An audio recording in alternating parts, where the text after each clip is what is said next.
बोला hello guys, subscribe to my channel. चप्पल वाला हमारी गाड़ी भरते हुए अब हमारी गाड़ी चलने को तैयार हो चुकी है।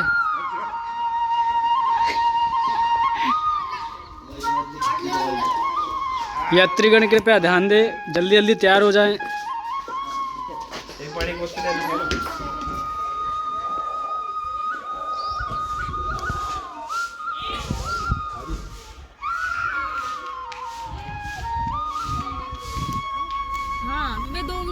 हमारी गाड़ी तैयार हो चुकी है। बैकपैक सीट में, भैया रेडी, भाभी भी रेडी, काव्या भी रेडी, बस वानू रो रही है।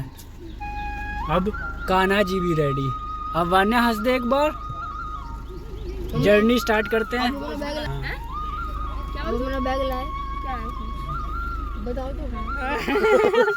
ये वीडियो बना देख, मार रही है मुझे, मार रही है ये वान्या, मार रही है।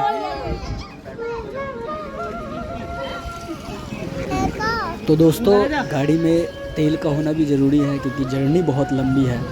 तो पहले टैंक फुल करते हैं, फिर आगे की जर्नी स्टार्ट करते हैं। अरे वो वाला कट बताया था, उस वाले पे चढ़े थे।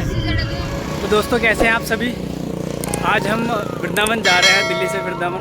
और मैं आज आपको इस ब्लॉग के अंदर वृंदावन घुमाने के लिए लेकर के आया हूँ। इस वीडियो के अंदर हम वृंदावन घूमेंगे और कंप्लीट इन्फॉर्मेशन देंगे आपको कि वृंदावन जाने के लिए आपको कैसे कैसे जाया जा सकता है और कितनी खूबसूरत जगह यहाँ पे उपस्थित है। और यहाँ पे हम अभी नाश्ता करने के लिए रुके हैं और इस हाईवे पे बहुत ही सुंदर सा एक ढाबा में मिला है, साथ में एक गौशाला मिला है। तो हम इस गौशाले को भी विज़िट करते हैं। तो चलिए देखते हैं कैसा है गौशाला।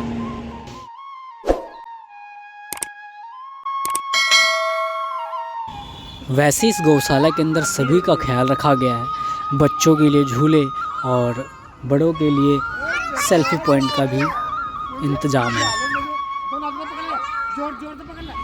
इधर देखो भाभी, इधर देखो।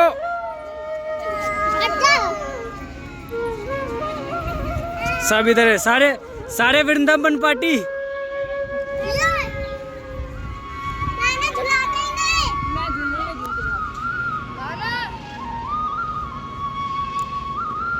देखो इधर, आना इधर देखो,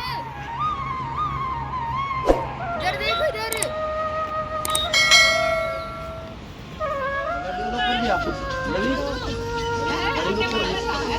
इधर देखो भाभी,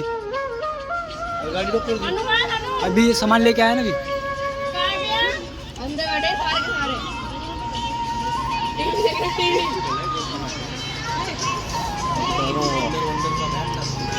तो दोस्तों, अब हम आ चुके हैं वृंदावन। और वृंदावन आ कर के यहाँ पर एंट्री करते ही हमें अलग सी वाइब्स मिलने लग गई है। और अब हमने डिसीज़न लिया है कि अब हम सिर्फ पहले गिरिराज महाराज जी की परिक्रमा करेंगे, उसके बाद ही हम कोई दूसरे मंदिर को हम विज़िट करेंगे। तो वीडियो में बने रहिएगा और हम आगे सभी मंदिर को एक्सप्लोर करेंगे। तो दोस्तों, हमारे रिक्शे तैयार हो चुके हैं, ये रिक्शे वाले भैया। तो हेलो साथियों, आपका स्वागत है। और आज हम भैया के साथ आए हैं और इन्हीं के साथ पूरी वृंदावन की यात्रा रिक्शा पे कर रहे हैं। तो भैया अपना नाम बताएंगे? मेरा नाम ब्रिजलाल है। ब्रिजलाल जी के साथ आज हम इस पूरे कितने दूरी का है भैया ये? 21 किलोमीटर, 21 किलोमीटर की अपनी वृंदावन की परिक्रमा है। गिरिराज जी महाराज जी की परिक्रमा हम कर रहे हैं। और रास्ते में हमारे पास जो जो मंदिर है, जो प्रमुख मंदिर है, वो भी हमें भैया जी बताते जा रहे हैं। वैसे तो जगह जगह पे, हर गलियों पे न जाने कितने मंदिर हैं, बट मुख्य कितने मंदिर है भैया? 5 मंदिर है मैन। कौन कौन से मंदिर है? तुम्हारा मानसी गंगा है, जान घाटी है, पूछरी का लोटा है, जतिपुरा मुखारबिंद, राधा कुंड, श्याम कुंड। राधा कुंड और श्याम कुंड, इस तरह 5 प्रमुख मंदिर है। और जिनको हम इस बैटरी रिक्शा से 21 किलोमीटर के अंदर परिक्रमा कवर कर रहे हैं। बाकी अगर आप पैदल आते हैं तो पैदल भी कवर कर सकते हैं, लेके आऊँगा मैं। राधे राधे, बोलो गिरिराज महाराज जय। तो साथियों, जोर से बोलिए राधे राधे। और आज हम जो गोवर्धन महाराज की परिक्रमा है उसमें हम चल रहे हैं। तो चलिए हम जानते हैं कि इस गोवर्धन पर्वत और गिरिराज महाराज जी की परिक्रमा क्यों इतनी ज़्यादा महत्वपूर्ण है, जिसके वजह से यहाँ पे हर रोज़ लाखों की संख्या में लोग यहाँ पर विज़िट करते हैं।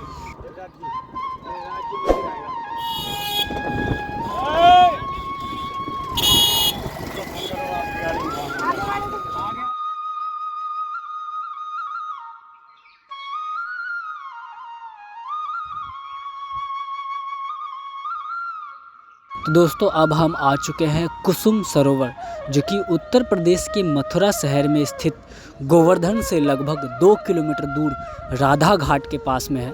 ऐतिहासिक कुसुम सरोवर जो कि 450 फीट लंबा और 60 फीट गहरा है। प्राचीन सरोवर को मध्य प्रदेश के बुंदेला राजा वीर सिंह के देव ने 17वीं शताब्दी में बनाया था।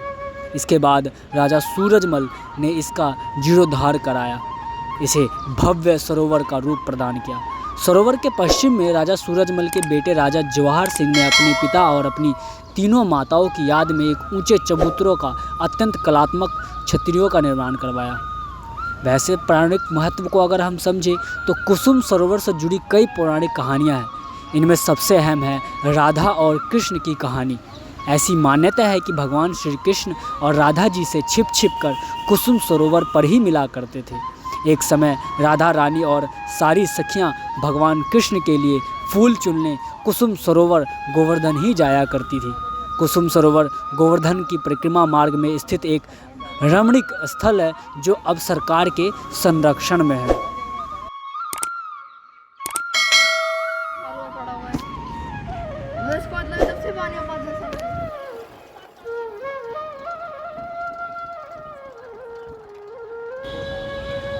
वैसे कहा जाता है कि गिरिराज गोवर्धन मथुरा जिले से लगभग 22 किलोमीटर की दूरी पर स्थित है। गोवर्धन में अनेक मंदिर हैं, लेकिन यहाँ सबसे ज़्यादा महत्व गोवर्धन पर्वत का है, जिसे कलयुग का देवता भी कहा जाता है। पर्वत 21 किलोमीटर के क्षेत्र में फैला हुआ है। गिरिराज पर्वत की परिक्रमा 7 कोस अर्थात 21 किलोमीटर की होती है। गोवर्धन पर्वत है भगवान श्री कृष्ण का स्वरूप। वैसे तो सनातन धर्म में प्रकृति को परमात्मा का अंग माना गया है, इसलिए इंसान ने प्रकृति की भी परमात्मा के रूप में ही आराधना की है। चाहे नदी हो, पर्वत हो या फिर वृक्ष हो, सभी में परमात्मा के रूप का दर्शन किया है। कहा जाता है कि परिक्रमा सनातन पूजा पद्धति का अहम हिस्सा है, इसलिए गोवर्धन परिक्रमा का भी महत्व है।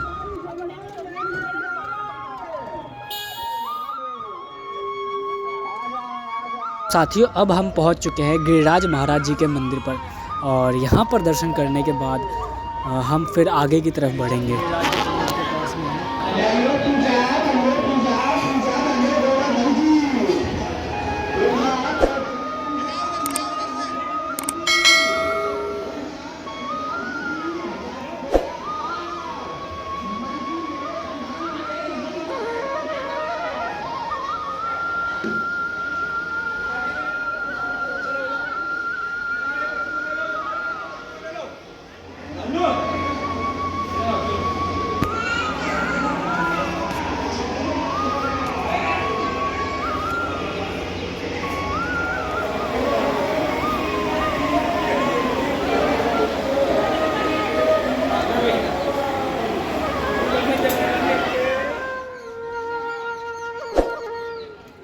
गिरिराज पर्वत की परिक्रमा 7 कोस अर्थात 21 किलोमीटर की होती है।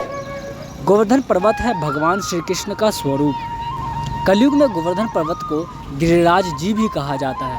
परिक्रमा बहुत ही महत्वपूर्ण मानी गई है। गिरिराज गोवर्धन की परिक्रमा श्रद्धालुओं के सभी मनोकामना पूर्ण करने वाली होती है। तो साथियों अब हम आ चुके हैं मानसी गंगा।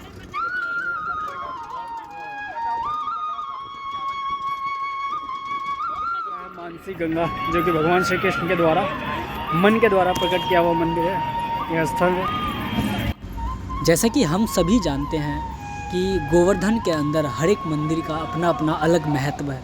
इसी महत्व की कड़ी के अंदर अब हम इस मानसी गंगा जो मंदिर है यहाँ पर आ चुके हैं। श्री कृष्ण के मन से अभिभूत होने के कारण इसका नाम मानसी गंगा पड़ा।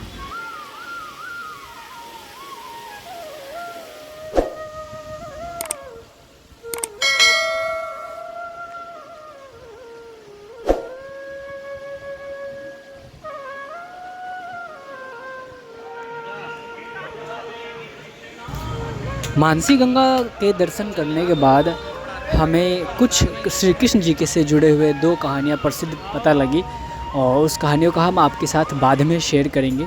और अब हम मंदिर की श्रेणी में अब हम दूसरे मंदिर दान घाटी मंदिर की तरफ अब हम प्रस्थान कर रहे हैं और अब हम उसके बारे में आपको बताएंगे।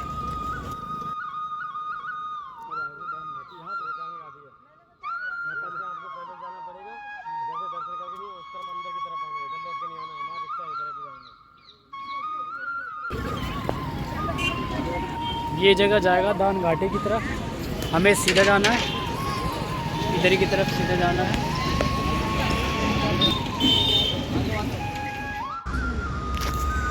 तो साथियों अब हम आ चुके हैं दान घाटी मंदिर और दान घाटी मंदिर श्री कृष्ण जी की लीला का एक प्रमुख मंदिर है, जहाँ पर ये कहा जाता है कि श्री कृष्ण लीला के समय कृष्ण ने दानी बनकर गोपियों से प्रेम कलह कर नोक झोंक के साथ दान लीला की थी। तो उस समय से यह दान घाटी के नाम से जाना जाने लगा और यह ब्रजभूमि के अंदर एक प्रमुख मंदिर के रूप में भी यह जाना जाता है और हर रोज़ यहाँ पे लाखों की संख्या में श्रद्धालु यहाँ पर आकर के पूजा अर्चना करते हैं। तो अगर आप भी यहाँ आते हैं तो यह मंदिर ज़रूर विज़िट कीजिए और यह वृंदावन परिक्रमा में यह बहुत ही ज़्यादा प्रमुख भूमिका भी अदा करता है।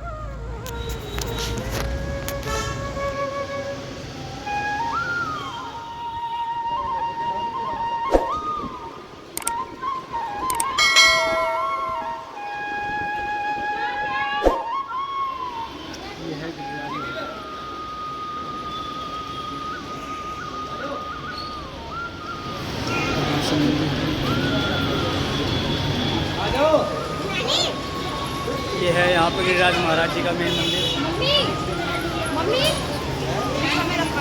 ये मंदिर है यहाँ पर और वाकई में बहुत ही अच्छा मंदिर है।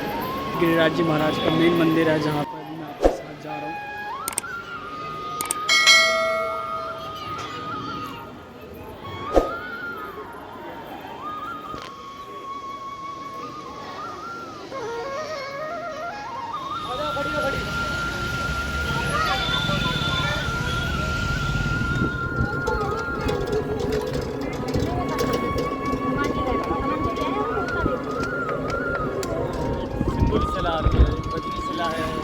और गोपेश्वर महादेव है और साथ हमारे चंद्रमा की छवि है, कृष्ण भगवान के उंगलियों के चरण है, उंगलियों के निशान है, चरण चिन्ह है, राधा रानी का चरण चिन्ह है, सुरभि गाय का चरण चिन्ह है और माखन का डोरी है। एक ही जगह पे 21 चिन्ह है कच्ची परिक्रमा। तो भैया खैर उसमें जाते हैं पूरी रिक्शे से, तो उसमें रेत है कच्ची परिक्रमा में, तो बैटरी डबल खाता है, उसके हम 1000 रुपये लेते हैं और रोड वाली परिक्रमा के हम 500 रुपये लेते हैं।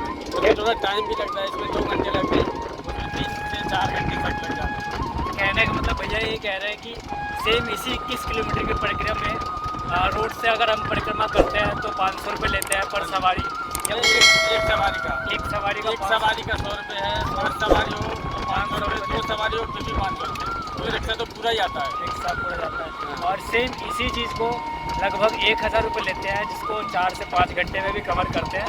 और वो बिल्कुल डीपली आपको एक एक मंदिर के बारे में बताएंगे, सब कुछ बताते हुए जाते हैं, सब कुछ दिखाते हुए, यहाँ पे ये हुआ था, यहाँ पे ये हुआ था।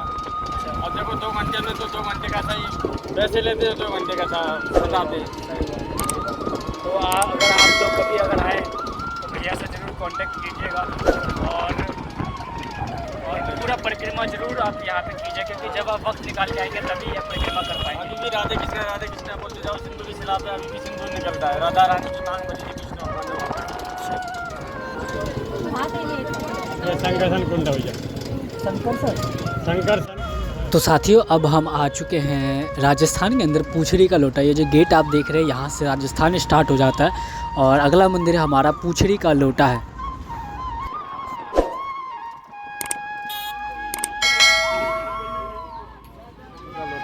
पूछड़ी का लोटा मंदिर है, अब हम यहाँ दर्शन करेंगे।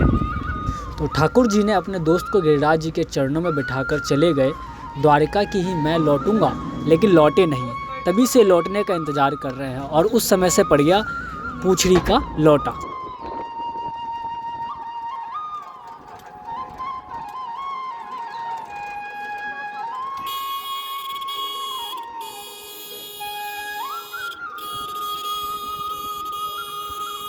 अब बैटरी रिक्शा से हम अब इस परिक्रमा कर रहे हैं हम। ये छोटी परिक्रमा कर रहे हैं, बड़ी परिक्रमा हमने कर ली है। और ये छोटी परिक्रमा में एक गांव आता है, उसका नाम है चूतर टेका। अगर परिक्रमा में अगर चूतर नहीं टेकोगे, यहाँ पे इस बेंच पे नहीं बैठोगे तो आपकी परिक्रमा अधूरी है, अधूरी रह जाएगी। राधे राधे। और ये कहने का एक कहानी भी, क्योंकि इसके अंदर हनुमान जी जब अपनी परिक्रमा के समय में इसी जगह पे वो बैठे थे, जिसके वजह से उस समय से इस जगह का नाम भी चूतर टेका के नाम से जाना जाने लगा। तो कभी भी अगर आप आए तो इस जगह पर जरूर बैठे, ताकि आपकी परिक्रमा जो है पूरी जो ये छोटी परिक्रमा में ये जगह, ये गाँव है। ये देखिए, ये जो सिला है, सिला ये लो जी।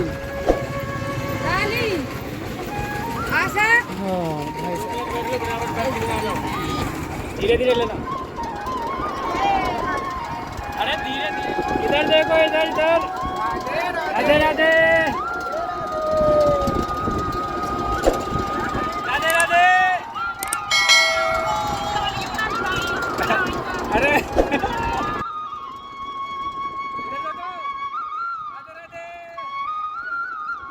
अब हम चल रहे हैं राधा कुंड, जो हमारा आखिरी मंदिर है, और वहाँ पे हम दर्शन करने के बाद हम आगे की तरफ बढ़ेंगे।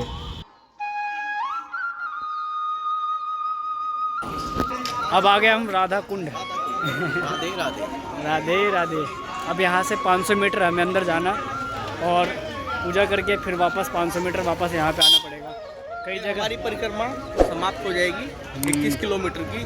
गिरिराज महाराज की जय। गोवर्धन परिक्रमा में राधा कुंड नाम का एक स्थान स्थित है, जो कि वहाँ पर हम जा रहे हैं, जो गोवर्धन पूजा के दौरान में होने वाली परिक्रमा का प्रमुख पड़ाव माना जाता है। मान्यता के अनुसार बचपन में अपने मित्रों के साथ भगवान श्री कृष्ण गोवर्धन में गौचरण करते थे। एक बार इस दौरान अरिष्ठासुर ने गाय के बछड़े का रूप धर के भगवान श्री कृष्ण पर हमला करना चाहा, परंतु श्री कृष्ण ने उसका वध कर दिया। बताया जाता है कि राधा कुंड क्षेत्र श्री कृष्ण से पूर्व राक्षस अरिष्ठासुर की नगरी अधीर वन थी। अरिष्ठासुर ने ब्रजवासी खासे तंग आ चुके थे, जिसके चलते श्री कृष्ण ने उनका वध कर दिया था।